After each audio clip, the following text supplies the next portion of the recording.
Welcome to the Week 14 Fantasy Flex main slate podcast presented by Prize Picks. I'm your host, Chris Raybon, joined as always by my dude, Sean Koerner. Sean, what's going on? I think the Patriots just handed the ball off again.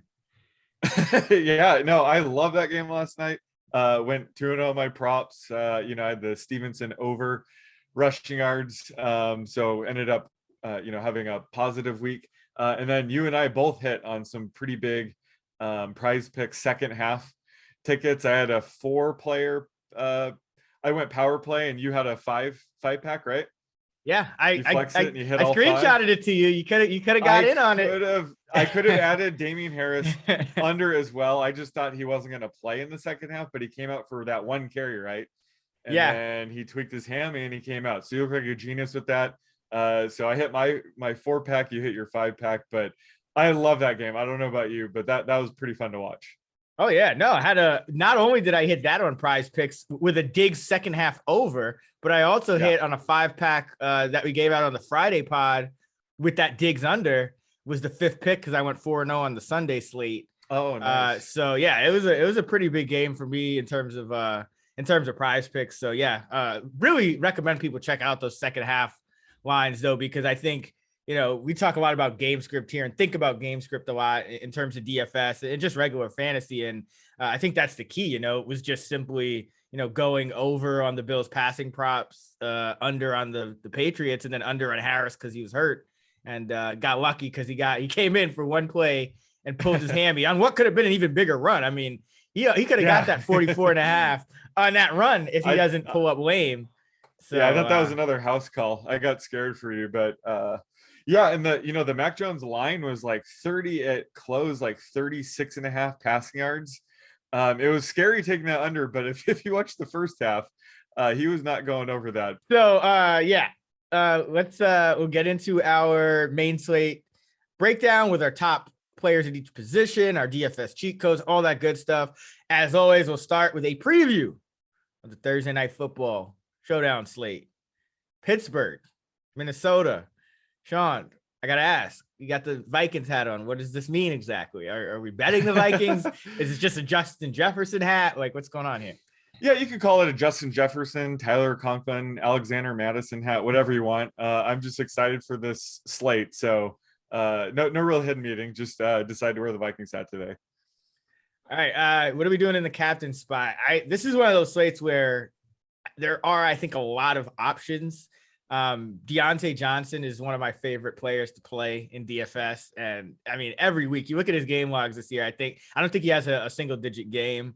And then obviously there's Jefferson, there's Najee Harris, who I think, the Vikings have been a run funnel defense. They're a lot better in pass defense. And it looks like they're getting their coverage linebackers back, which, will help against the pass as well. The Lions took advantage of that last week. And then you have Madison on the other side, who every time Dalvin Cook is out, he seems to get 20, 25 touches at least. So, I mean, out of all 4 of those guys, I kind of lean toward Deontay because I think it's like the pivot off Justin Jefferson on the other team. But what are you thinking? Yeah, I mean, there's a lot of options for the captain slot. Deontay Johnson, I don't think you can go wrong with him. He's probably the go-to pick here for me. Justin Jefferson, can't go wrong with him. And then both running backs, Madison, if Dalvin Cook is out, and Najee Harris, great captain picks. I think the sneaky play here is to go Chase Claypool in the captain slot. He's been dealing with this toe injury and, getting a little scuffle with Mike Tomlin, but he's a big play waiting to happen. He's the kind of guy that can break a slate like this with a deep touchdown or 2 touchdowns. So I think Claypool might be a little bit under the radar. So he's my sneaky captain pick. But again, Deontay Johnson, Justin Jefferson, Alexander Madison, Najee Harris, we have 4 really good options for the captain slot Thursday night.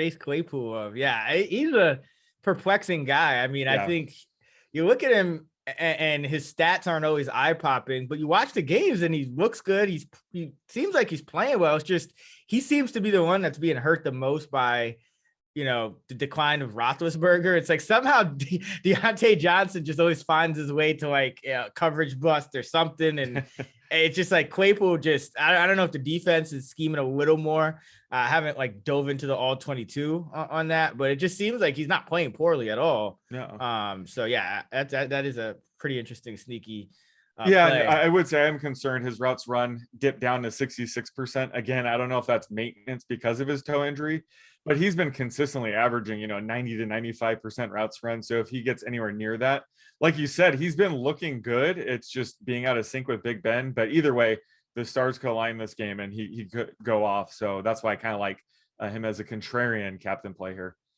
So we, obviously we get to DFS cheat codes. This game is gonna depend, as they all do on game script. So I do have to ask, since you do a great job writing up the Thursday night game every week. Any type of feel on the betting side of it, like which way you're leaning in terms of game script? Is this a Steelers underdog rah-rah spot again? Is this a Mike Zimmer off a loss? Is this an under with everyone injured? Like what are you leading here? I'm right in line with it. I had this power rated out to Vikings -3.5, but without Adam Thielen, I'm docking him a half point. So I think the spread of -3 sounds about right. And then the total, I mean, I have it, 47.5, but given Thielen being out, I think it is going to be a little bit lower scoring. So 45 sounds about right. So I'm staying away from this from a betting perspective, but I think, player props have potential here with Thielen being out. Be curious to see where they have a guy like KJ Osborne or Tyler Conklin. But yeah, definitely have a couple player props for this game. All right. So yes, I just wanted to kind of feel that out. How about you? Do you have a lean? Nah, I don't really have a feel on it, because usually these are two teams that I bet on like all year. Like I just love betting on these teams, coming off something bad, or like if they're an underdog, things like that. So now you just have everything kind of lining up, and it's kind of I don't really see an edge either, but I get, that kind of leads me back to the default of, okay, Vikings at home, Deontay Johnson, Steelers in a little bit of a trailing game script, and then Madison on the other side is kind of a pivot off Jefferson. But for DFS cheat codes, you did mention Tyler Conklin, and I really do like him. I think he is a guy, Pittsburgh plays a lot of zone coverage. They tend that way. And Conklin has been, right after Jefferson and Thielen, the Vikings' third best pass catcher against zone. He's third in yards per route for them against zone coverage. So I do like that Conklin call. What do you think? Oh yeah, love Tyler Conklin here. There's a lot of big names on the slate. He's the best of the rest of the bunch. And he's going to step up without Thielen. He did last week. He caught 7 passes for 56 yards, and he actually he caught a 13-yard touchdown. He was just out. He was like centimeters out. His left foot just stepped out of bounds. So he could have ended with 8 catches for 69 yards and a touchdown. And I think his rostership would be much higher. But either way, I'm going to have a ton of Conklin. I just think he goes off here. Another guy I like is Ray McLeod. Yep. You mentioned Chase Claypool and his routes run dipping, but McLeod is also kind of overtaken James Washington, in the Steelers pecking order. I think he gives Big Ben another, maybe more of like a Johnson-like receiver, because, Claypool's a little different kind of player. So last week, McLeod actually was second on the team in routes run over Claypool. He ran 69%, Claypool 66, but James Washington 44. So, that trend, it's not a guarantee to continue, but we don't really have anything else to go off of but the most recent game. And McLeod is pretty affordable here. And he's a guy, we've seen him catch, what was it? I think he caught like 8 or 10 balls or something in one of the it was week 10, 9 catches for 63 yards. So he can have these random outbursts. Yeah, because he's just a guy, close to the line of scrimmage that, Deontay's covered. He can uncover quickly sometimes, or if he's not pressed at the line, he can get open. So like McLeod as well on the Pittsburgh side in terms of the cheat codes. And I think there's another one, I said it for our preview of the Monday night game between the Pats and Bills, but not quite as to the same extent. But the defenses are interesting plays in this game because especially the Vikings, I think if they get, their linebackers, Barr and Kendricks back, going against Pittsburgh in Minnesota, a short week, I think they may be able to create some havoc for that Steelers offense. And then on the other side, the Vikings offense without Thielen here, without Dalvin Cook, Cousins isn't a big turn it over guy, but he's very conservative. So you might see a low scoring game. So I could see both of the defenses stacked with the running backs coming into play as well. Yeah, so just to follow up with Ray McLeod real quick, if you do play him, it's pretty sneaky to just stack him with the Steelers defense. I'm with you. I like the defenses here, but he's their punt and kick returner. So if he happens to get a return touchdown, it'll count double if you have him and the defense. So I think that's a sneaky stack either way. I like both plays. How about DD Westbrook or even like Chris Herndon for a troll touchdown here? Yeah, I mean it's the showdown slate, so you probably got to play a backup tight end. So yeah, get some Chris Herndon in there. Some who's the Steelers got? Zach Gentry. I don't think I'm going with Zach Gentry. But without Adam Thielen, it opens up it does touchdown potential, and especially in the red zone, maybe they'll use more 2 tight end sets. Line Conklin up in the slot. Either I think Herndon has a path to getting 30% routes run. He hasn't done much this year, but I think he does have a touchdown. So stranger things have happened. And then DD Westbrook, he's essentially going to play the KJ Osborne role, right? So he has some value there. As a low ceiling, but a slate like this, I might have a couple shares of Westbrook. I don't think DD Westbrook has a low ceiling at all. Remember, we used to love DD Westbrook when he was like actually getting. You're right. Like he's still a good player. He just, I don't know what's going on with him. I don't know why he's sunken so low, but I mean, he's got talent. So yeah, he definitely has talent. If he's going to get like 80, 90, what does Osborne usually run? Like about 80% of the route. He's in the 70s, I think, actually. But yeah, whatever. Point is, if he's going to run like 2/3 to 3/4 of the dropbacks, he should. He has some upside. All right, let's get into our main slate breakdown. All right, Sean, let's start with QB. Who's your top 5 heading into week number 14? So I have Kyler Murray, Josh Allen, Patrick Mahomes, Tom Brady, and Justin Herbert for now. If Keenan Allen sits out, I'll move Lamar over Herbert. But right now I have Herbert my top 5. Oh, I like that. Kyler, number 1. I was thinking about that. The Cardinals have played very well against zone coverage, which the Rams play on almost all their snaps.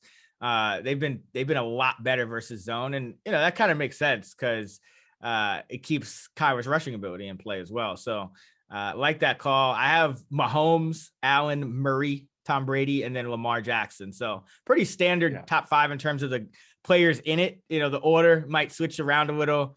Maybe Josh Allen bumps down. I like that Kyler number 1. I like Mahomes up here though, because, and we talked about this a few weeks ago when they played the Raiders, but the Raiders are that one team that they just going to continue to run single high against the Chiefs. And we saw what happened the first time, right? It was everyone's running too high.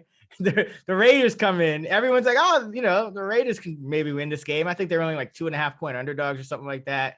And the Chiefs just, 400 yards and 5 touchdowns? Yep, 406 yards and 5 touchdowns. It's just the Raiders is going to line up and run what they run. And I know the Broncos played a little more single high than expected against the Chiefs, but the Broncos also have like this scheme that initially slowed down the Chiefs to begin with. Like they were at the forefront of playing those like 2 deep safeties. So I think they were just trying to break tendency a little, but the Raiders don't have the personnel to do that. So I feel good about Mahomes up there, number 1. But yeah, I like that Kyler call as well. And Tom Brady, he's like the toughest one. Like, I don't know where to put him. It's like, maybe I should just keep him number 1 every week. Like, I don't know.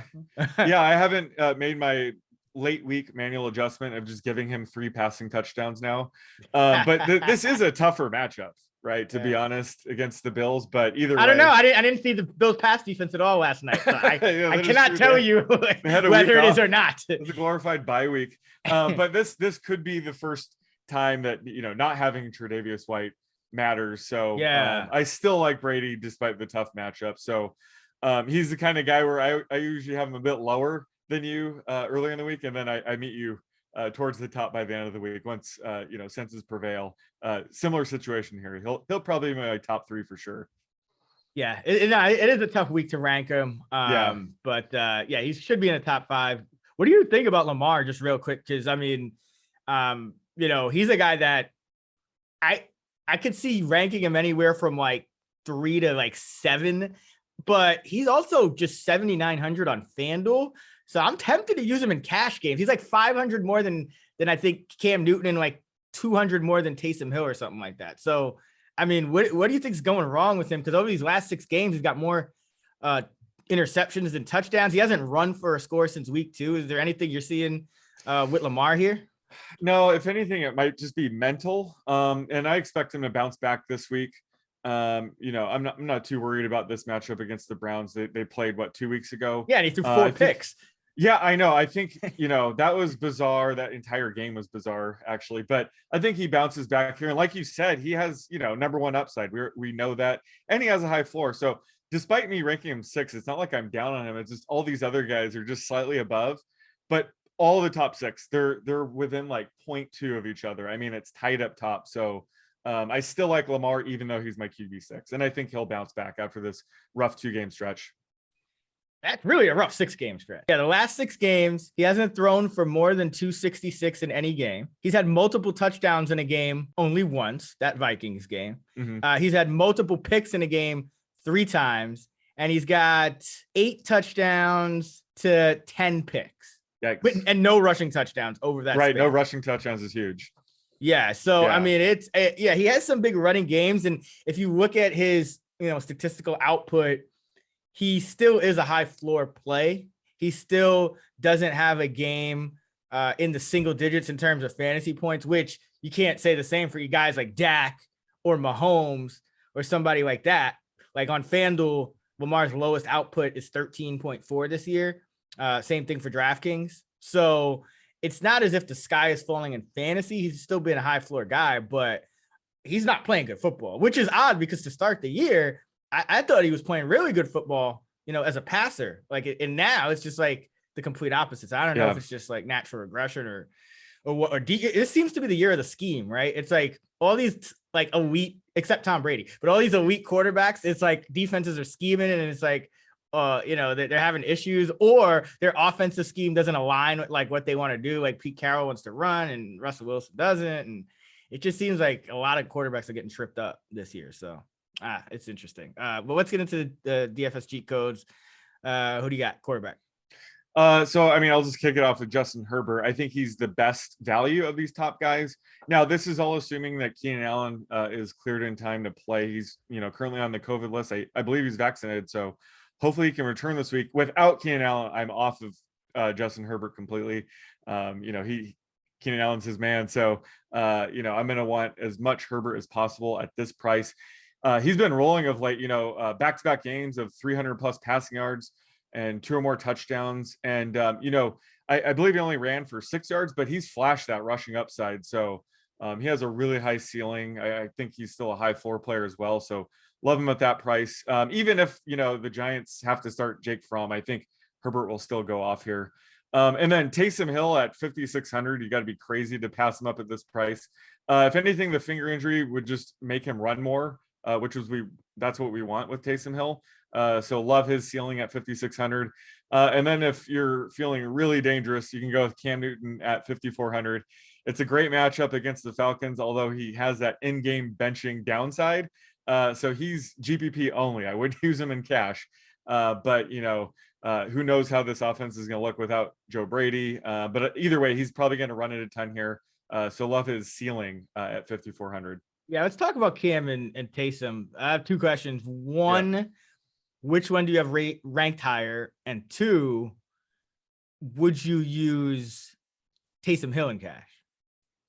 I mean, I would use Taysom Hill in cash. The finger injury does concern me if, I don't think they'll get behind against the Jets, but if he has an in-game setback, that's a concern for cash games. But I have him ranked above Cam Newton. I think he's clearly the better play. Whereas I just mentioned Cam Newton already got benched a couple of games ago. So who knows what's going on there. I don't think I would trust Cam in cash. I think at price, I'd prefer Taysom Hill. How about you? I almost kind of look at both of them as like risky. And so I was kind of thinking maybe if I was going to play Taysom, I just figured, hey, like, is he actually like, he seems less risky than Cam, but he actually might be more risky because he threw 4 picks and has a messed up finger. And we've seen that kind of affect Russell Wilson. And, he already lost the starting job to one pocket passer. So it's like, would they just pull him? I don't know. I mean, I think we have to kind of watch the practice reports. If Taysom's taking all the first team reps and there's like, no split or anything like that, then I think I'd feel better about it.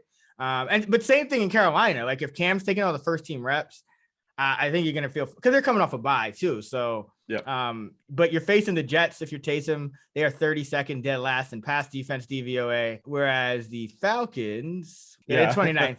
they're down there. They're somewhere.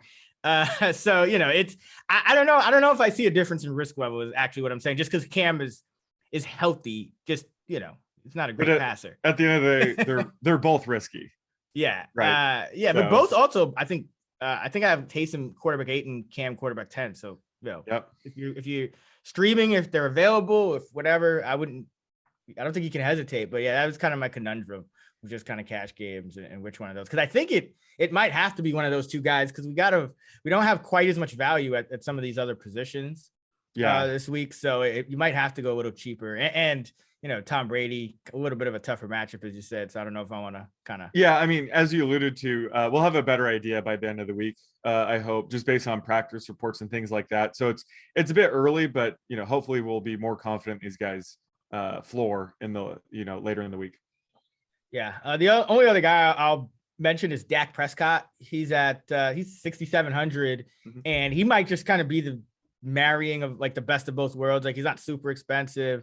But he's got a great matchup. Washington is bottom 3 in pass defense, DVOA, and Dak should have Gallup, Cooper, and Lamb all healthy. And Cooper, he was healthy supposedly last week on Thursday. He played, but he only ran a route on 50% of the dropback. So we should get a Cooper closer to full health here.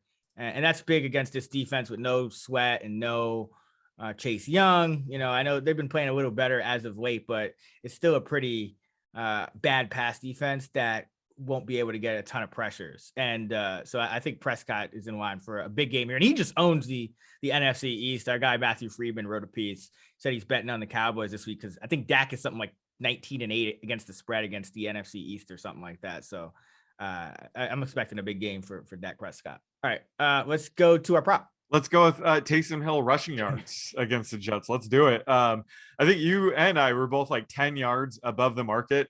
But I don't know about you. I didn't actually pull the trigger on his player prop, and I regret it. I thought that the foot injury might set him back a bit. So either way, I think the market might be underrating him again this week. I have him at 50.5 yards, and that seems low. Are you over or under that? I'm actually under. I'm at 48. Wow. Yeah. So last week by a yard now. Yeah, but I mean, hey, that's as you would say, a yard is a huge thing in this market. I thought you were going to be closer to like 55, to be honest. Yeah, so last week the market had it at about 42.5 or something like that. I had it at 64. So that was like I don't bet a lot of overs, but I'm sure people, if you follow me in the Action app at Chris Raybon, you saw that come through prior to the game, and one of my rare over prop bets. But this week I lowered it a little bit. I'm still not sure about the foot injury. Just kind of I don't know if like against the Cowboys, like it was kind of like they got behind and they had to do something, and it was like, all right, we have to do something here. Nothing's working for us. Let's just unleash Hill. But now you might have Koerner back. You might never fall behind the Jets. It's just I'm going a little more conservative here. So I'm still 6 yards above where the market closed last week. So, but I'm kind of in line with yours as well. But yeah, I think somewhere in the high 40s, low 50s is the true median. But yeah, I'd probably stay away from that line if you gave it to me at 50, just because there's also, again, like we talked about, the risk for an injury setback, a benching, something like that. So, but he's my quarterback 8 right now. So it's tough because it's like, I'm saying all this, and at the same time, he's just got so, like, this week, there's not a lot of quarterbacks who are in, like, the pocket passers aren't in great matchups necessarily. So, I mean, Taysom, he's kind of got that edge with that rushing ability, even if you only got him projected for, however many passing yards. Like, how many passing yards actually? Let's talk well, about that. Because we got that so right last week. Right. We were one pass away from looking great on that. But I have it around like 215. Yeah, so I have 208. 208. Yeah, right around there. Yeah. That sounds about right. All right. Let's move on to running back. Sean, your top 5 entering week 14. Yeah, so running back is kind of wild without Jonathan Taylor. It feels dirty to rank any one of these guys number 1, but I have Austin Eckler number 1, and he's banged up, so we'll see about that. Then I have Alexander Mattison, Leonard Fournette in a tough matchup, Najee Harris, and Joe Mixon, who's also banged up. So yours might be a lot different than that. Who do you have? Actually, not as different as you'd think. I have Eckler number 1. Just he's getting 70% of the carries and running around 60% of the dropbacks, and with everyone out, I mean, he's just almost by default. I do have Madison number 2, just getting such a huge workload. Yeah. And I even knocked his workload down a little. I expect Wangu to get a little more work on the short week, but Madison still clocks in number 2. Number 3, and I know this guy's in the protocol, so if he stays in the protocol, obviously he won't play, and I'll have to remove him. But Elijah Mitchell is my number 3. Wow. Yeah. I mean, come on. Like, he's getting Shanahan's feeding him 25, 30 carries. And by the way, we're back to week 1. The Niners have no running backs anymore. Jeff Wilson's knee flared up last game, and Trey Sermon's on the IR. And Trenton Cannon, their running back / special teamer. Obviously, we saw the scary injury with him. Hope he's okay. But really, you're looking at Mitchell and JaMychal Hasty and Kyle Juszczyk right now. So they're gonna have to bring someone off the street. But if Mitchell gets cleared, I expect another 20 to 30 touches for him. Najee number 4, again, Vikings a little bit of a run funnel there. And I still have Antonio Gibson, number 5. Mixon, just a tough matchup for him. And he's also a little banged up. So like you said, so I don't know where I'm at with him. Maybe I'll bump him up a spot or 2, but San Francisco is number 3 in run defense DVOA. So, the Bengals kind of disappointed me against that last ranked Chargers defense. So I don't know where we're at. And I don't know where we're at. Do we know where we're at with the Bengals O-line? Because I know you pointed it out last week that they were, they were going to be missing a couple of guys. And I had loved the Chargers all week anyway, but that was just icing on the cake. And you correctly predicted that line was going to close at 2.5 if those guys got ruled out. How are they looking to start the week? Do we know? I mean, I think Tuesday, but it seems like they barely missed being ruled active. So I would assume they return. Really, it's about Riley Reif, right? Trey Hopkins isn't, a really good center, but just anytime you have multiple offensive linemen miss, it's a cluster injury. And I don't know if that was the reason the Bengals lost, but I would assume they have all 5 O linemen available this week. Yeah. I mean, Joe Mixon was part of the reason the Bengals lost. Oh, well, yeah. That too. The scoop and the score. Yeah. That him and Jamar Chase, the 2 best offensive players. Yeah, Jamar Chase dropped that 80-yard touchdown, 71, and it turned into an interception. As somebody who had Chargers +3, I love that play. Yeah. But yeah, so when it comes to Antonio Gibson, he will be in my top 5 again this week if JD McKissic ends up missing a second game. Do you have McKissic returning, or is that his projection with McKissic? Yeah, I have McKissic returning. I have McKissic a little bit docked, like maybe a few percent, like 10% lower than his normal usage. But no, I actually just have Gibson's, both his carry share and his route share projected just kind of a 4-week average. So it's not like it's taken in that one game without McKissic, but it's also taken in 3 games with McKissic, and including a couple where Gibson wasn't, getting he was kind of splitting the work. So it's just kind of a rough week for running back. So I have him there. Fournette, I think he gets bumped a little just because I know the Buffalo run defense was obviously trash against New England, but that was like a lot to do with numbers. Like I think the Patriots, they're gonna look to exploit the Bills through the air too, especially without Tre'Davious. So, and in Tampa, it's not gonna be cold or anything. So, he's just a little lower for me. But if Ronald Jones, I know Jones had an illness. If he's ruled out, I think then it's kind of a similar situation to Gibson, where Fournette probably picks up a little bit of extra work and he might end up in my top 5. Just a little concerned about Mixon until I see the Bengals, back to full health, because it is a tough matchup. Like, the last thing I want is like a banged up Mixon running into a wall. Seriously. That's my like number 2 RB2 or something on the week. But like I said last week, if I remove McKissic from my model, I mean, Gibson just goes through the roof. So I think if McKissic is ruled out, I think Gibson is actually my RB1 overall. So that's how wild this week. Yeah, like if I remove McKissic, all because I'm projecting him 100%. You said you were kind of like giving him 70%, but I'm giving him 100%, and Gibson's my RB6. But if I remove him, Gibson's There like you go. almost tied with Eckler at number 1, which is insane. Yeah, they I always like to watch the telecast, and like sometimes they give you little nuggets in the because they have the production meetings, and I believe it was Louis Riddick I think mentioned that one of the things Washington wanted to do was like really commit to the run and use Antonio Gibson more than they have like pre-buy. So I think at least rushing wise, I think the usage is gonna continue. And then obviously McKissick helps him as a receiver, but I wouldn't be surprised if he still, because even in that game McKissick got hurt, Gibson was well on his way to like 25, 30 touches. So I don't mind him in the top 5 at all. Let's go to our DFS cheat codes, top plays, guys. You're higher on than the consensus. Well, we just talked about this guy for the past 5 minutes, but Antonio Gibson at 6K is a no-brainer. And that's before we even find out if McKissick is playing or not. So I'm going to have all the Gibson this week.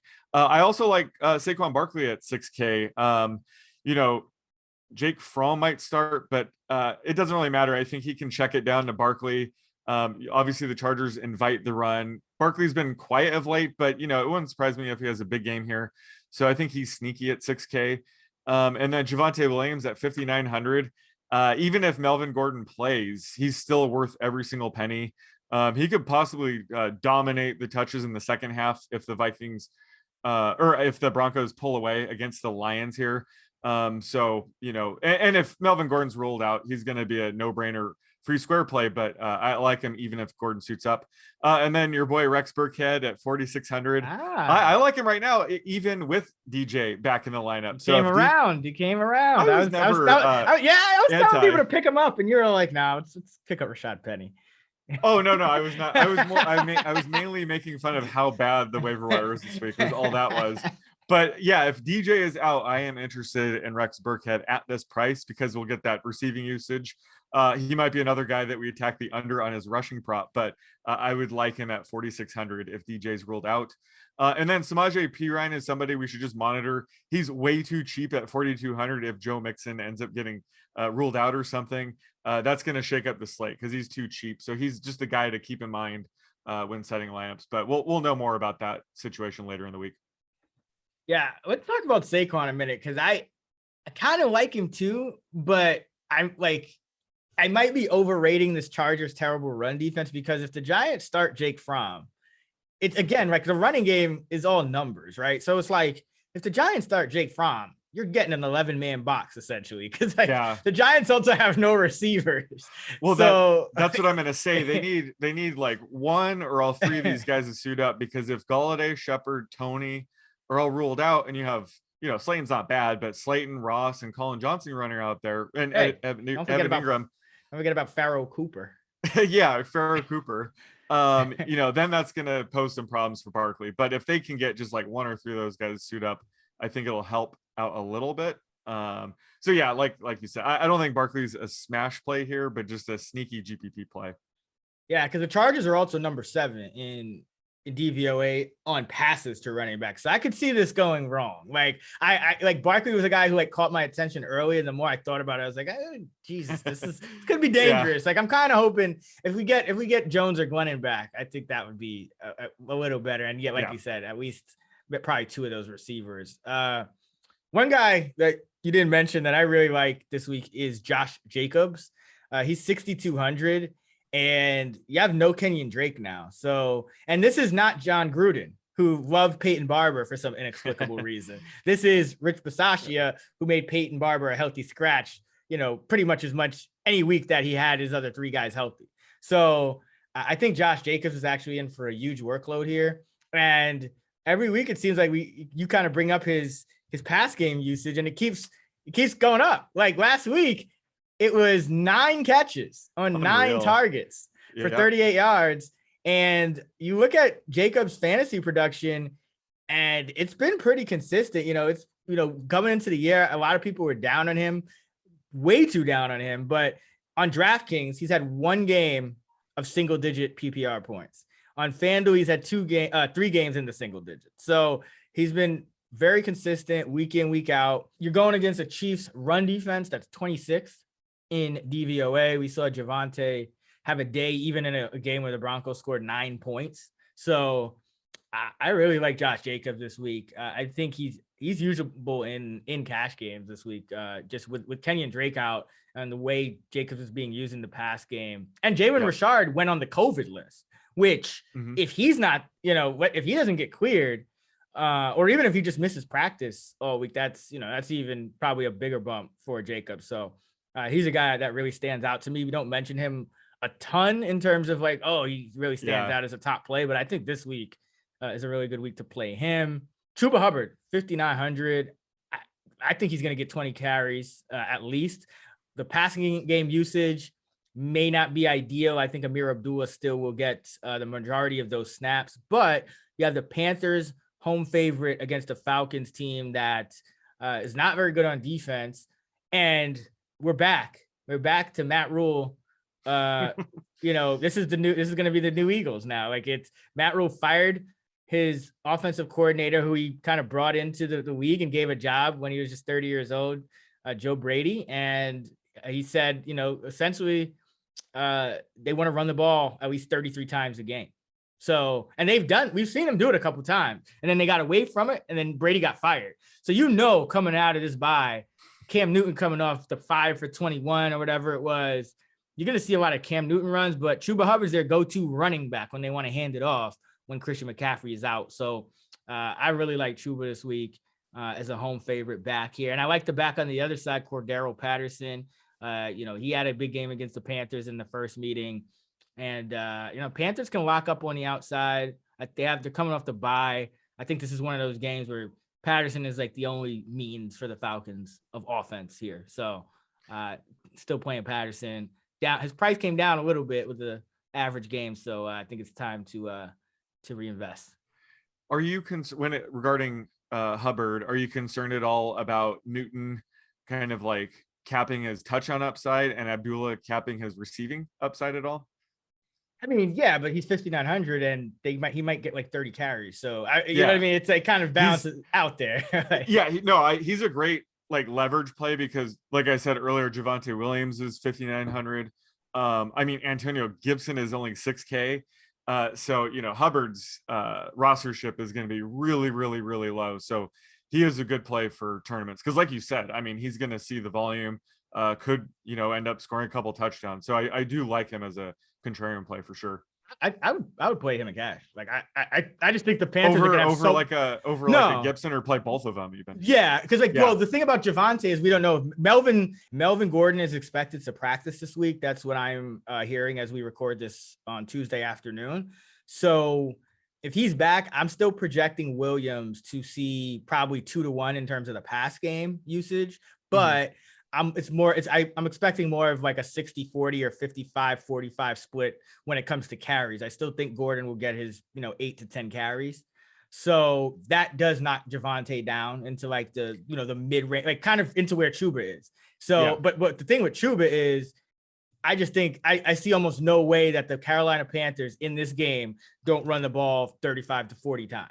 Right. And you look at Chuba's stats in his 5 starts, 13 carries, 57, 24 for 101, 16 for 61, 12 for 28. And then against the Falcons, 24 for 82 with a touchdown. So, it's like, if I'm getting that kind of usage, even in, before they went like full on run for all 5 of those, there's a couple of those where they were still just in normal offense mode. I'm going to take it. So I think, depending on what happens with Javonte, obviously, if Melvin Gordon is ruled out again, it's all like Javonte might be the RB1. I mean, talk about a guy that can go to RB1. True. I didn't think of that. Against Detroit. This is Detroit. Oh my God. Yeah, no, he would probably be my RB1 if Melvin Gordon is ruled out. Like that is Detroit. What they're up to, wow, they're actually up to 22nd in DVOA against the run. So, they're hanging in there. They're always a tough out, but, nice under game there. Just how the Broncos like it in Detroit. Like, it'll be like a, 20 to 13 type of game. Javonte could get like 250 total yards. It'll be great. So, but either way, I think you do have to kind of play in cash games, you're probably playing 3 guys in that, like, 59 to 62, whether it's like Javonte, Jacobs, Gibson, Saquon, probably more of a tournament play, but Chuba, like guys like that, like in that range is probably how you're going to have to build. Jacobs too. Like I love that call, but the 6K range, like 6.2K to 5,900, like all of the running backs are in that range.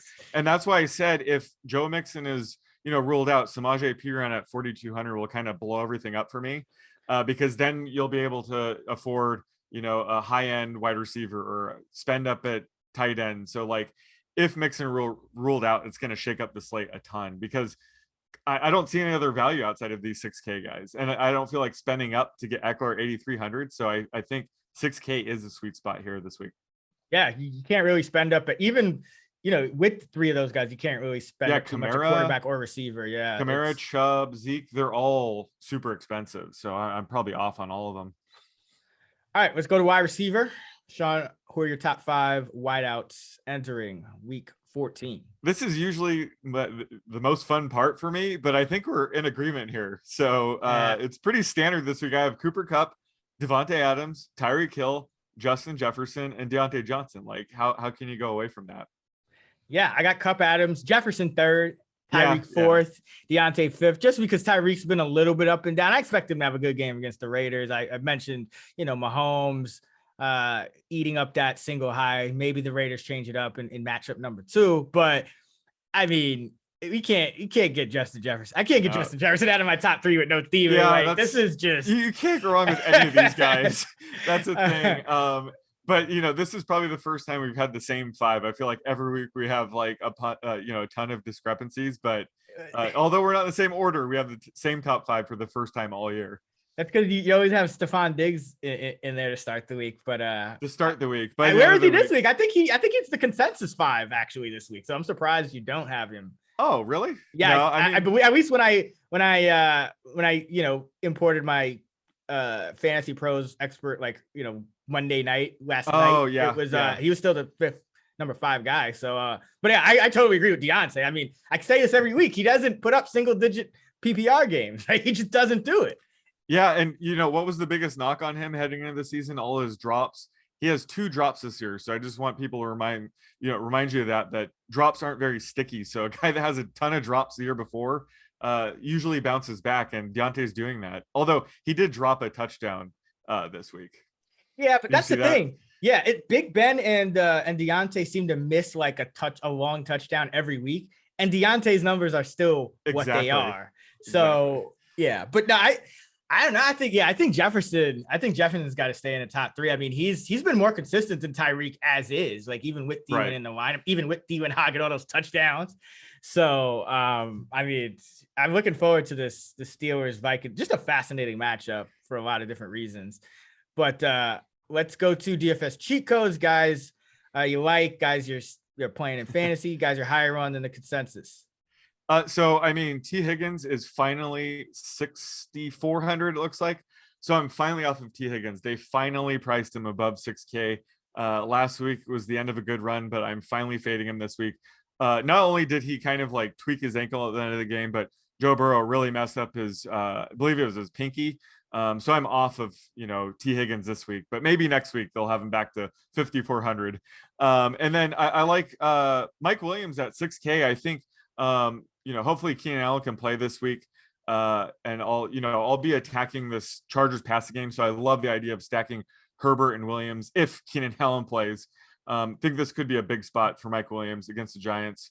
And then Hunter Renfrow, how can you go wrong with him at 6,100 against the Chiefs? I mean, he's put up 8 catches and 100 plus yards in 2 straight. He's had 7 or more receptions in 5 of the past 6 games. He has one of the highest floors of all the receivers right now. And at 6,100, I just think he's a steal. And then Brashad Perriman is just a lock at 3K for, GPP flyer. He's operating as the Bucs number 3 receiver right now. And I think because he only caught 1 pass for 5 yards last week, he's going to be overlooked. But, he has a super high ceiling as being, Tom Brady's number 3 receiver. So I love him. And then Elijah Moore at 5,900, we're seeing him in the middle of a rookie breakout with Corey Davis out for the rest of the season. I'm going to be all over Elijah Moore until he goes over 6K. So despite the tough matchup against the Saints, give me Elijah Moore at 5,900. I think he's too cheap at that. I went to 6K range stop you. I mean, why stop playing Elijah Moore? Like just keep playing Elijah Moore. Yeah. I mean, at 7K, maybe I'll consider it, but even then. Yeah, it's are you concerned at all about you mentioned the tough matchup? I'm assuming you're talking about Marshawn Lattimore here. How concerned are you about that? I'm guessing not very. Not very. No, it's just the Saints defense, might pick off Zach Wilson or sack him, but that doesn't really matter for Elijah Moore. I think either way they find him the ball, whether it's the passing or run game. And he just looks so good. He was one of my favorite rookie receivers heading into the season, and it took several games. This receiving depth chart has been crowded, but with it thinning out and Corey Davis being out, I mean, the sky's the limit with Moore. And sneak preview, he's my player prop we're going to discuss, so we can dive in deeper on what you're projecting this week. But I think he's going to go off again this week. Yeah, he's probably going to come down to projected rostership for me, just because I do see like a high variance outcome, just because, we talked earlier in the week, this could be an under game with the Saints. You have Lattimore issues. So if Moore is going to be like 25%, then probably not a play for me, but he's in like correct. Respectable ranges, like maybe 10%, then I'll do it. For me, like the guys you mentioned, another guy like Mike Evans at 6,600. I feel like I say this every week now, and obviously love Godwin too, but Evans is the cheaper. And I think you're going to have some issues here covering Mike Evans if you're Buffalo, because remember, no Tre'Davious White. Buffalo doesn't have a starting corner that weighs more than 192 pounds. So that's tough when you're facing Godwin, who's a bigger guy too. But I mean, we saw Buffalo get out physicaled in the run game by New England. Now they could get out physicaled in the pass game. You got Evans, you got Godwin, you got Gronk, you got Perriman. I mean, these are big dudes. So yeah, maybe I need to put Tom Brady as my QB1 again. I just thought about this. But yeah, either way, like Mike Evans at 6,600. Love Renfro, as you mentioned. I mean, he's got to be locked into cash games. I think this is go back to Jamar Chase week at 6,900. I mean, look at the tea leaves. T. Higgins banged up. Joe Mixon banged up. Yes, Joe Burrow's banged up, but Niners have some corners banged up. Emmanuel Mosley is out. So we could get, Josh Norman and Ambry Thomas. And, it's not looking great for the Niners corner. Even though I like the Niners in this game, I think the Bengals, all their injuries, it's even worse. And I don't know how good they are. But Jamar Chase, 6,900, still been pretty consistent and is due for a big game. I mean, if he catches that 70-yard touchdown, we're looking at a price that's probably $500 higher in salary in DFS this week. So I think take advantage of that, especially with T. Higgins banged up.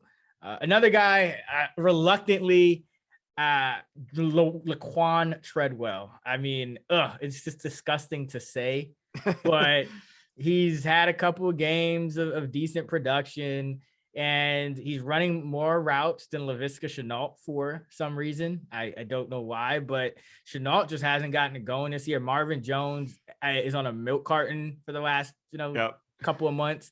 So Laquan Treadwell is the Jaguars' de facto number one wide receiver here. They're going against Tennessee, which is not the toughest of matchups. Tennessee's physical defense, so it's not super easy matchup, but if the Jags get behind, I don't think it's a tough matchup. They're 18th in DVOA against number one receivers, 25th against number two, 28th against all others, and 19th in pass defense, DVOA overall. So it's still a below average pass defense. So I think Treadwell at 3,400, a guy that should get, 4 catches for 50 yards, probably not a touchdown because the Jaguars don't score touchdowns, but he's kind of a punt play here. Like we talked about, cash games are a little tougher this week. If there's no other value opens up, you might have to use a guy like Treadwell at 3,400 just to stack the rest of your lineup with studs. Byron Pringle, 3,200. He keeps operating as a Chiefs number 2 receiver. So it's been 3 games now. And I never trust Andy Reid, but so over the last 4 games, Pringle's routes run per dropback, 63%, 67%, 66%, and then 75%. So he's operated as their number 2 receiver for the last 3 games. And he's been running about at least 2/3 of the routes for the last 4. You have a Raiders defense that relies heavily on zone. They're the most zone heavy team in the NFL. And that's where Byron Pringle excels against zone coverage. He's not as good against man coverage. And it seems like one of the fixes that the Chiefs made when their offense was struggling was to increase Byron Pringle's usage and make him the number 2 receiver at the expense of Mecole Hardman, who also got demoted. Did you see he got demoted from punt return too? Yeah. So, yeah. I don't know what's going on with him. He's like Ayuk or Pettis or whatever. Like he's in the doghouse. But either way, I mean, the great thing about being the 3rd receiver on the Chiefs is you're competing against a bunch of guys that don't get targeted, like Demarcus Robinson and Josh Gordon, and now Mecole Hardman. Robinson only gets targeted until he clears my receiving prop, and then he disappears. Yeah, bad luck on those primetime props, man. First quarter, I felt your pain. I saw that. I said, like, he's not going to get another catch the rest of the way, and that's exactly what happened. But to your point. Yeah, I mean, sometimes you just got to bet overs, especially when it's DeMarcus Robinson. I love how you flip the script. Yeah, aren't betting on overs on like really good players fun sometimes? Oh man, but yeah, no. Byron Pringle, like I said, wouldn't do it in cash. Probably still, if you had to go cheap in cash, I'd still lean Treadwell over Pringle or a guy like Perriman. But there are some options here in that super cheap main price wide receiver range with Treadwell, Pringle, Perriman. You go up a little, Josh Reynolds, although he really struggles against man coverage, so I'm a little worried about him against Denver because he really has struggled to uncover against man. So it could be a down week for him. I think I'd feel better about St. Brown of the Detroit pass catchers this week. Let's go to the prop. Yeah, so let's go with Elijah Moore, his receiving yards this week against the Saints. I have it right now at 55.5. Where are you projecting him? And does Corey Davis boost him at all, or is he pretty much capped out already? No, I have more around 57.5, so I'm a little bit higher. I have his mean at 63, 4.9 catches. So Gotcha. Corey Davis definitely helps, because Corey Davis, I mean, probably didn't notice it because Corey Davis was in and out of the lineup so much, but when he was on the field, he was getting targets and he was producing. It's just that he struggled to stay on the field. So that does open some things up, because now if you're Elijah Moore, you're competing for targets against, Mims, Crowder, maybe Cole is back. Mm-hmm. The tight end is a black hole. So I think Ryan Griffin got hurt. So now it's Yaboa. Yeah. So it's getting pretty thin. So curious if you boosted him at all. But yeah, he went up like 6 or 7 yards with Corey Davis being rolled out. Yeah, he's my wide receiver 19 to start the week. Nice. So he's probably going to end up somewhere in that wide receiver 2 range for me in final rankings one way or another. Kenny Yeboah, by the way, he's did you see his preseason game where he just went off? How did I forget that? I mean, you know me, I watch every preseason game. So Kenny Yeboah had a preseason game against Philadelphia hold on, what week was this? I'll remember. Third week. The third week, okay. So 5 targets, 4 catches, 100 yards, and 2 touchdowns on 15 routes. On 15 routes, he caught a Hail Mary to end the game against Philadelphia, and he also caught another touchdown. So he ended with 4 for 102.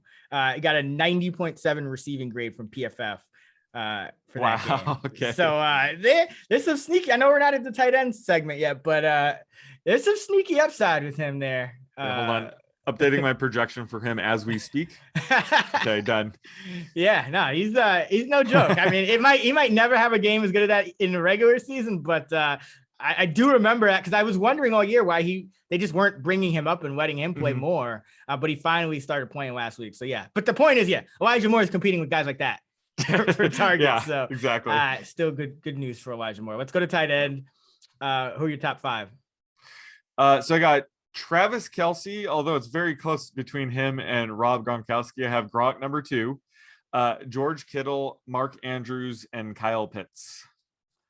Yeah, I have Kelce, Kittle, Gronk, Andrews. I have Waller. I have him projected, obviously knocking him down a little bit for injury, and he's still above. Oh, yeah. Kyle Pitts. I actually have, so Hawkinson would be my tight end 5 if Waller is ruled out. And that's simply because Hawkinson is the top Lions receiver in terms of yards per route run against man coverage. As we always talk about, Denver plays the most man coverage in the league. I believe they're the only team. Yeah, Denver is the only team that plays man coverage on more than 50% of their defensive snaps. They're around 61% man compared to zone.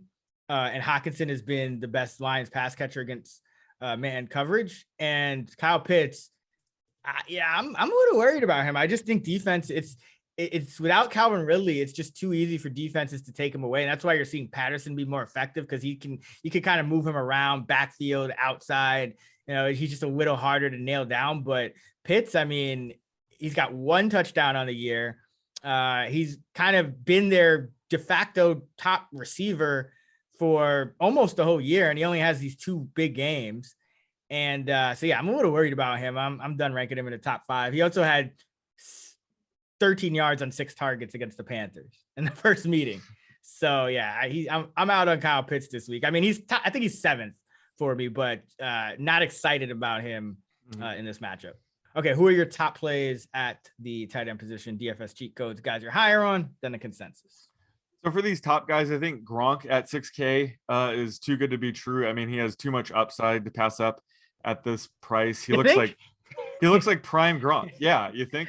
Any benefits from no Antonio Brown, back-to-back games of 80+% routes run. That's the key. Rate. Yeah, that's the key. So, the underlying usage looks good. Obviously, he has 2 touchdown potential. So love him at 6K, even if his rostership is going to be through the roof. I don't care. Dawson Knox, I think Dawson Knox is sneaky at 5K against the Buccaneers. I want to buy the dip on him after that, win game last night. I think everybody's going to bounce back from that disaster. So love getting him at 5K just as a sneaky GPP play. And then, I think you have to spend up at tight end this week. I don't really like these cheaper options, but I think Austin Hooper would make sense at 3,400 if David Njoku, can't get cleared in time due to COVID, because Harrison Bryant's also out. So Hooper could be the lone healthy tight end this week for the Browns. So I like him at 3,400. And then, really scraping at the bottom of the barrel, I just loved your Brevin Jordan call last week. He didn't pan out, but I'm going to stick with him here at 2,500. If you just want to go bargain hunting with, Davis Mills back under center, this is going to be full on evaluation mode for the Texans going forward. So I think they're going to, continue to play Brevin Jordan a ton. And he looks pretty good if you ever see him out there, he looks solid. So I like him as just a sneaky, wild GPP flyer at 2,500. Yeah, Brevin Jordan, I mean, they got to keep looking at him. I mean, it's the Texans, so we're not too excited there. But right. You're going to have to, perhaps at least to win a tournament, hit on one of these lower price guys. Because again, there's not like a ton of value everywhere. It's more mid-range where you're still going to have to use like 1 or 2 cheap guys. So it's good to have some of these guys at each position. Guy I'm looking at is Gerald Everett. Speaking of buying the dip, I mean, Bills fans are probably like, Dawson Knox, good, get him out of here. Seahawks fans probably feel the same way about Gerald Everett after the last game. But he's 3,500, and he's going against the Texans defense that is 28th in DVOA against tight ends. One of the things that Seattle identified that they wanted to do to get their offense going was to get Everett more involved. And against San Francisco, it was just a brutal matchup. I mean, San Francisco puts the clamps on tight ends. They're one of the top teams in the league at defending tight ends. And I think Disley and Everett had like 6 catches for like 10 yards or something like that. It was not pretty, but totally different kind of matchup. Zone coverage, Houston defense that is not very good at defending the tight end. They'll drop that linebacker deep a lot in the Tampa too. So you can kind of get underneath that and get some catches here. And like Hawkinson, as I mentioned, at 5,300, I think he's a kind of a good middle ground if you don't want to pay quite as high as Gronk or Kittle. I think Hawkinson should have a big game here against Denver because I think he'll be the only Lions pass catcher that's remotely open in this game. And then Evan Ingram, depending on what happens with the Giant quarterback situation, if Jake Fromm is starting, probably not, but if they get one of the other 2 guys back, Ingram's 3,500. I think Freddie Kitchens is trying to get him a little more involved. He's shown some signs of life lately, and the Chargers are 23rd in DVOA against tight ends. They've been one of the worst teams against tight ends all year, just getting exploited. Except last week, I think Usoma didn't come through, but he's more of a man coverage guy anyway. Chargers play zone, so like Ingram, depending on the Giants QB situation. Are you and worried at all? And Yaboa if he Your starts. boy? Yeah. Okay. Yeah. I'm full on Yuboa now too. You convinced me. I'm gonna go watch that preseason game just to see for my own eyes. But I believe it was a walk-off Hail Mary too for the Jets. Or either that or it was a meaningless Hail Mary. They hit the Hail Mary to tie the game at 31 or something. Wow. And that's how the game ended. It was incredible. A 31-31 tie. Unreal. Okay, so in all serious note, though, with Gerald Everett, are you concerned about those 2 fumbles at all? Is Pete Carroll the kind of guy that will not bench him but scale him back to that, or you think Pete Carroll needs to bench himself? Okay, well there you go. Yeah, I don't think so. I think he likes Everett. I mean, the Seahawks can afford to bench their 3rd best pass catcher, like first and foremost. They can't afford it. Will Dissly, I think he's a decent player, but he's been hurt so much that I don't think they're comfortable playing him, more than it looked. I mean, 40%. I had Dissly under, I think it was 12.5 receiving yards. So I was paying attention to that. And it looked like after the second fumble, Dissly was out there for pretty much every snap. So I'll have to look into that. But at least for that game, I think they did sort of bench Everett. Going into this, what's that? Everett had 67% routes run. Dissly had 30%. So I mean, that's pretty much in line with. It was towards the end of the game. Yeah. I think his second fumble, but just something to consider. But I'm with you. I remember seeing that same exact quote a couple weeks ago that they need to get Everett involved. I think it was just a fluke game. Like you said, the Niners are really good against tight ends, so I think he does bounce back this week as well. He's my tight end 15, and I mean, we're talking tournament plays here, so it's exactly. He could have a bagel even if he's like in favor, right? It's the Seahawks offense. Nothing is guaranteed. Exactly. All right, let's get into our prop for tight ends. So you mentioned you were kind of down on him earlier, so that helps me set the line here. But it's Kyle Pitts, his receiving yards this week against the Panthers. His underlying usage has been great. He's ran over 90% routes run rate, the past 2 games. But like you said, he just hasn't been performing. That's kind of what we called heading into the season, right? Like he looks good out there, but just he's, not reaching those lofty expectations. So where are you projecting this week? And are you over under my line of 45.5 receiving yards?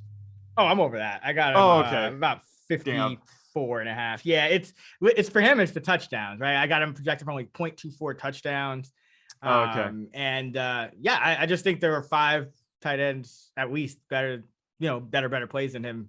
6 if Waller starts. So I'm not super down on him. Tight end 7 is not really way down, but I think just looking at that last game against the Panthers, who can lock up, and just kind of looking at the season at large where it's been a struggle to get in the end zone, I just think we got to kind of pump the brakes a little bit. He could always put up the big yardage game, but touchdowns is going to be hard to come by. It's like Julio Jones all over again. It's like if you have no one else to take the pressure off, defenses are just going to kind of sit on him. And again, with Patterson, defenses are paying attention to him, but he's just harder to like scheme to defend because it's like, well, is it going to be an outside receiver, a slot receiver, a running back on any given play? It's just you kind of got to play him a little more straight up. So, All right, let's get into our lineup building segment. We build a lineup for FanDuel and DraftKings, throw it in a tournament, kind of give you guys some ideas of how to construct your lineups as you're going through the week. Our DraftKings lineup did pretty well last week. We had like all of them in there. So Higgins, Brady, Evans and Gronk stack. I think that was a Jonathan Taylor too. Yeah. Gibson. Yeah. Just a lot of guys. So let's keep it rolling. Let's do it. I think you went first last week, right? Yes. Yeah. I went first. So I'll start us off here on DK, and I am going to go with, let's start it off with Hunter Renfrow. Cause even if he's got high rostership, he's still going to have a high floor. So I have to keep playing these guys that have pretty much almost no single digit PPR games. And there's not a lot to choose from this week at wide receiver, especially if Keenan Allen doesn't play. So starting us off with Hunter Renfrow against the Chiefs. Love it. Then I'm going with Antonio Gibson at 6K, who even if McKissick suits up, I still love him. But if he's out, I mean, he could be my RB1. So let's go with Gibson at 6K. I'm gonna go with my guy Dak Prescott here at 6,700. We have a mini stat going with Dak. Get that little correlation Gibson going. Yeah, the Cowboys in a comeback game script here. Yeah, the question is, which pass catcher do we stack him with? Got plenty of options. Is it a Schultz game or is it a it's always a Lamb game? Yeah, I mean, I think Maybe, you could have any of the four because Cooper and Gallup are they have great yeah, prices. So I love Gallup, but maybe we go for that upside with Cooper. yeah, let's do it. Bounce back. I like, and Yeah, that's probably the lowest rostered one. Yep, that's what I'm thinking. This is a right. GPP lineup, so I would not do this for cash. So yeah, let's go with Cooper for this tourney lineup. Let's go with another correlation. Let's go Byron Pringle at 3,200. There we go. Love it. Because I think Treadwell will actually get some ownership here. So, Pringle 200 cheaper, I think is a nice pivot. Yeah, I like it. I'll do the dirty work here, and I'll take a defense. Let's go with the Seahawks at 3,100 against Davis Mills. How could you pass that up, right? Ooh, yeah. There's a lot of options at defense. Yeah, it's a good defense week. Yeah. Yeah. Affordable, I should say. Yeah, like Panthers. Yep. Browns. Browns are a good one. Yeah, they're both cheap. But yeah, we have more options on even the Saints at 3,600 against the Jets. Yeah, is a good play. But I just love Seahawks right in the middle range. All right, I'm not stacking them with Adrian Peterson. Thank God, or Rashad Penny for that matter. Yeah, or Rashad Penny. All right, let's see here. We need another running back. How are we doing on average price? So we have 63.33 average for 3 players. So that's that sweet spot, that 6K range. Yeah, this week. So let's go ahead and just lock in Gronk. Yes. Okay. Thank you. We're not gonna. No reason to get cute and go with Brevin Jordan or anything here. Just lock in Gronk. So now you have 6,500 for a running back and a flex. Love it. There's a ton of options at running back here. Let's go Elijah Mitchell at 6,700. I like that call earlier. Hopefully he plays. Yeah, this is one of those things where obviously we're going to pivot if he doesn't play. That's, we're setting this on a Tuesday. So we'll leave a gap. And then let's see if he's 6,700. If he doesn't play, you can pivot to, I guess there's nobody in that range. Cordero. If we leave 200 on the table, you can pivot up to Cordero, and then Javante's 5,900. So if like Melvin Gordon is ruled out again, you can pivot down. Like there's options in this range. But if Mitchell suits up, which I think he will, I agree with you. I think he's a smash play here. Since we have a GPP lineup here, don't necessarily need to go with a running back in the flex, and so there are a lot of options.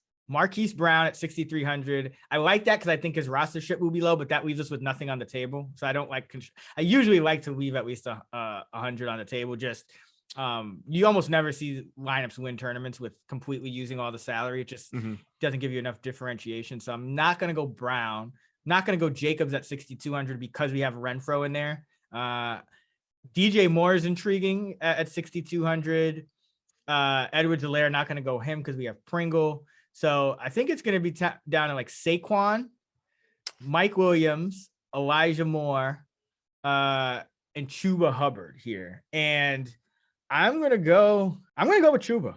I just think he could get 25, 30 carries. And I think he's going to give you some leverage on Cam Newton, who I think will get significant rostership percentage. So yeah, let's go Chuba here, but there's a ton of options if you're following a similar build. If you want to roll a curveball here, we can keep Hubbard, but instead of Elijah Mitchell at running back, we can use Jamar Chase in the flex.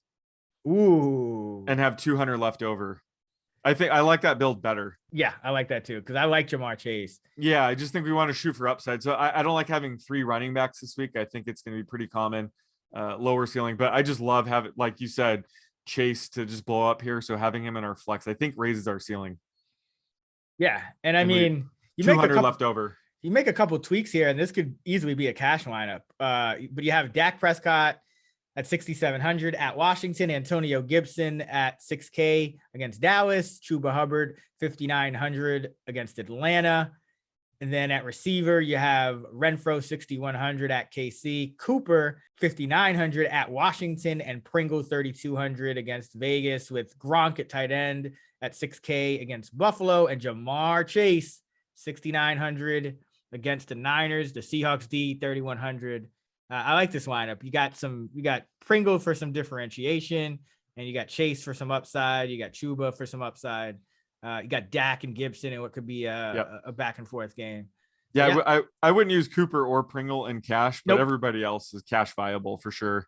Yeah, you just kind of make some changes. Yeah. Again, you might have to use one of those cheap receivers. Maybe you go like Treadwell and a different receiver there, but and you go a little cheaper at defense with the Browns or the Panthers. But yeah, definitely a cash viable lineup there. Let's go to FanDuel, and Sean, you can start us off there. You were mentioning Lamar being super cheap there, right? Yeah, he's 7,900. Yeah, let's go with Lamar then. Just start it off. Just bounce back game.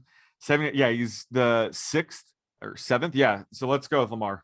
I'm gonna go with, if we go Lamar, then I mentioned that his rostership was going to be low on DraftKings. I'm sure it'll be even lower at FanDuel because he's 7K. Marquise Brown. Let's go with him. No one's thinking about him, but always liable for 150 yards and 2 scores. Is DeAndre Swift for sure out again this week? Yeah, he said he's week to week, so I think he's missing at least one more. So yeah, I like Jamal Williams. That's a guy we didn't mention. I do like him at running back. Another guy you could probably play him in cash games if you need to get, if you need the extra salary. He should get 15 to 20 touches. Yeah, I like him. We can't take too many of the same guys. I still like Gibson, and it looks like Elijah Mitchell, but we don't know his status. So yeah, let's just go with Jamal Williams for now. Yeah, I have no problem with that at all. Yeah. I mean, he's got some upside here. All right, Jamal Williams 6,200, so we have an average of 64.83. I am going to roll with. I'll get the defense out of the way here. Defense, I'm probably going to end up using in cash games, but it's also super cheap. And I don't know how high the rostership will be because of the perception, but Kansas City is 3,700. And they've been playing really well on defense lately. They've turned things around. They have double-digit fantasy points in 3 of their last 4, 11, 7, 16, and 17 fantasy points in their last 4 games. So I'm going to go with the Chiefs here at just 3,700 as a more than a touchdown favorite at home against the Raiders. Yeah, I love that call. I'll go with a receiver here. I'm going to go with, it looks like Michael Gallup's popping like in that 6K range. So let's go with Michael Gallup at 6,100. All right. How about that touchdown grab? Oh, yeah. Last week. Everyone was making crazy catches in that game. Great interception on the sidelines. Just a lot of good plays. All right. Let's see. I will go with, so we have 72.75 average for our FanDuel lineup here. Let's take the made for FanDuel Mike Evans at 7,200. Yeah. Who, again, should match up with the 3 starting Bills corners, none of which weighs more than 192 pounds. So I think he's a great bet to get in the end zone. And Chris Godwin's coming off an even bigger game than Evans. So, and so is Gronk. So still not as much of a squeaky wheel as last week when I did bet the over and cashed that in the first half on his receiving yards prop. But I'm expecting him to get back in the end zone. He's been 2 whole games without a touchdown. Wow, he's due. Yeah, it's only happened one other time this year. So, yeah, Mike Evans at 7,200 to round out our receiving core. I'm going to go with another running back. We could spend up right now. I think we have, 7,300 per player? Yep. Yeah, so I'm going to go with Antonio Gibson. I think that Javonte Williams, he stands out at 6,700, but especially if Melvin Gordon's, ruled out again, his rosterships can be through the roof. So I do like Gibson at 7,400, especially, a half PPR site. He doesn't get too much of a boost, but I like him more in a half PPR. So we get 7,250 for a tight end and a flex. I'll let you go with the flex. 7,250 is only 250 lower than Travis Kelce. Yeah, I saw that. Yeah, I think we're gonna go with Travis Kelce here. Let's not even play games. You still got 7K for a flex, so plenty of salary. Love it. Here. Yeah, so let's see. For wide receivers, I got like Mike Williams. Oh my goodness. I just did a double take. Wait, stop everything. Uh-oh. You know who's 7K? At tight end? Are you No, at running back. Just I don't know if you're looking at the say like Dontrell Hilliard is 7K on FanDuel. Yeah. Like, no, what? a guy that we don't want to play. Yes, I saw that. What? How about that is nuts. Mark Ingram 7,200? I guess that would make sense if Kamara sits out. Yeah, I think they're just trying to protect against in case he gets ruled out. That makes sense. Dontrell Hilliard at 7K. Yeah, that doesn't make sense. That's like the only price that really sticks out right now. Now that you pointed it out, that's insane. Yeah. I mean, imagine somebody takes him and like wins a tournament because he just gets like another 60-yard run. Yeah, we're talking about NFL DFS. That's absolutely what's going to happen this week. But you got Mike Williams in there. DJ Moore is a possibility. You got Zeke in there. You got Andrews if you want to double stack with Lamar. Ooh, no, probably not double stack with Lamar, but yeah, that's not a bad way to go. I want to go Mike Williams, but I don't know how the uncertainty of Keenan Allen factors into this. So it's Turner. It's FanDuel. It's Turner. It's Mike Williams. He's the ultimate GPP guy. So let's just go with him. Just want big receivers or like deep ball receivers. What we want is Keenan Allen to suit up but be a decoy. I actually don't want that because I'm gonna play him in cash if he's active. So well, okay. I just want Keenan Allen to take like 3 defenders away from Mike Williams, who gets like a coverage bust on an 80-yard touchdown. Yeah, I'm not saying in the grand scheme of things that's what you want, but you said it best when it comes to setting just a showdown slate lineup or any lineup for that matter. You're just telling a story for that team. So for this team specifically, I think the best case scenario is Keenan Allen suits up, but he's more of a decoy and ends up with like 2 or 3 catches and Mike Williams goes off. But in the grand scheme of things, I'm going to have a ton of Justin Herbert. So I hope Keenan Allen plays and he's very active. But yeah, I think either way, Mike Williams, he always has that massive ceiling we want in tournaments. So that's why I do like him at 6,900. Yeah, like him there. All right, so we got Lamar Jackson at 7,900 at Cleveland. And then at running back, we got Gibson at 7,400 against Dallas and Jamal Williams at 6,200 at Denver. Our receivers, we got the stack with Lamar with Marquise Brown at 7K at Cleveland. Gallup 6,100 at Washington. Mike Evans 7,200 at home against the Bills. Travis Kelce at 7,500 against Vegas, and Mike Williams at 6,900 against the Giants with the Chiefs defense. So yeah, we got some correlation here. The story would be Lamar Jackson finally bounces back against an opponent he just played a couple weeks ago. Yep. He corrects his mistakes, hits a deep ball or 2 to Marquise Brown. Gibson and Gallup are just part of a shootout between Washington and Dallas. The Chiefs get up big on a couple of Travis Kelce touchdowns, force the Raiders to pass on every play and get some turnovers with their defense. You already mentioned Mike Williams. Hopefully Allen is a decoy. And then Mike Evans just bullies an undersized Bills cornerback group and gets in the end zone after Godwin and Gronk kind of overshadowed him a week ago. So yeah, there's a story. And Jamal Williams just gets 20 touches and maybe finds the end zone on a just a decent half PPR game from Jamal Williams is all we're hoping for. All right. Well, there we go. We got through a lot on the pod, a lot to talk about this week. It's the last week of bye week, so that's cool. Playoffs starting soon. So hopefully you guys are in good position here, and DFS never stops. So if you're not, you can always fire up some DFS lineups. Hopefully we gave you guys something to think about and some good information to construct those lineups. You guys can be sure to follow us on Twitter for more of that. Sean is on Twitter at @_oddsmaker. I'm at Chris Raybon. You can find us at those same handles in the free award-winning Action Network app, where you can follow all of our bets and track yours for free. Be sure to check out actionnetwork.com for our fantasy football content, rankings, and projections, and fantasylabs.com for our DFS content, tools, and models. Sean will have his tiers out on Action Network. I'll have my big matchups breakdown on Saturday, where I give the cash game lineup I'm using, all the cash and GPP plays I'm using for the week. And we'll be back with our props pod on Friday. So until next time, let's get this money.